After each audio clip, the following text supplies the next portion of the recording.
Hi everyone, welcome back to the channel. Today, we're going to talk about a topic that almost all of us struggle with, procrastination. But don't worry, because I'm going to share with you the quickest way to end procrastination. Let's dive in. The first step in tackling procrastination is to recognize it. Procrastination isn't just about delaying tasks, it affects your overall productivity, your relationships, and even your mental health. The key is understanding why we procrastinate in the first place.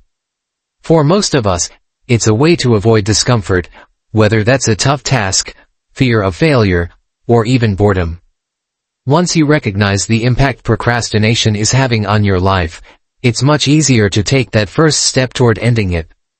Next, let's talk about breaking patterns. This is where the magic happens. We often fall into time-wasting behaviors, like endlessly scrolling on YouTube or Instagram, without even realizing it. The key is to identify these behaviors and break the cycle. One of the quickest ways to do this is to establish a new morning routine. Instead of reaching for your phone first thing in the morning, try something different. Maybe it's stretching, journaling, or even starting your most important task right away. This will set the tone for a more productive day. Another important tip is to differentiate your tasks and change your environment. When you lump all your tasks together, it can feel overwhelming, and that's when procrastination creeps in. Try to break down your day and allocate specific time slots for each task.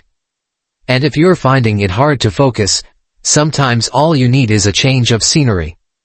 Working from a different location, whether it's a cafe or just another room in your home, can help eliminate distractions and boost your focus. Interestingly, reading can also help break the cycle of procrastination. When you read, you engage your mind and start taking in new information. The act of reading helps shift your brain into work mode, making it easier to follow through on tasks. Remember, breaking patterns doesn't require extreme measures, it can be as simple as picking up a book. And the best part? Anyone can do it.